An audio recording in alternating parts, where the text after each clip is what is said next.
আসসালামু আলাইকুম রহমতুল্লাহি বারকাতু। আমরা এখন আছি সাভার জাতীয় স্মৃতিসৌধে। ঢাকা জেলার অন্তর্গত সাভার থানায় এই স্মৃতিসৌধ অবস্থিত। আমরা স্মৃতিসৌধ বিভিন্ন সময়ে বিভিন্ন জন দেখেছি, আজকে হয়তো নতুন কিছু দেখব। আমরা এখন স্মৃতিসৌধের ভিতরে যে জায়গাগুলো আছে, স্তম্ভের ভিতরে যে জায়গাগুলো আছে আমরা হয়তো বা দেখি নাই।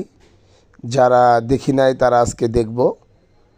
স্মৃতিসৌধের ভিতরে এরকম স্তম্ভগুলো আছে যার ভিতর দিয়ে হাঁটা যায়, দরজার মতো করে দেয়া আছে।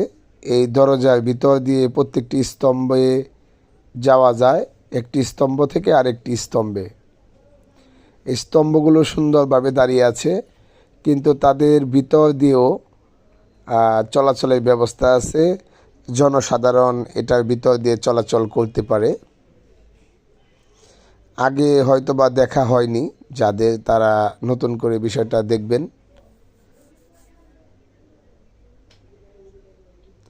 স্তম্ভগুলো অনেক উঁচু, দেখলে হয়তোবা মনে হবে কিভাবে যে এগুলো নির্মাণ করেছে।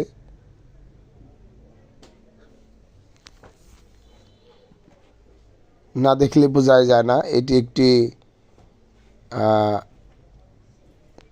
কঠিন ব্যাপার। এটি একটি স্থাপত্য নিদর্শন।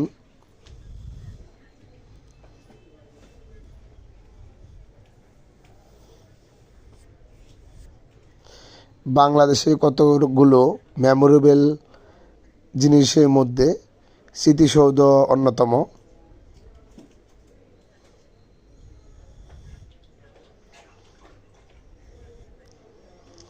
আমরা প্রায় প্রত্যেকটি স্তম্ভের ভিতর দিয়ে ঘুরেছি, এই জন্য সময় একটু বেশি লাগতেছে। আমরা দেখলাম কেউ কেউ এই স্তম্ভগুলো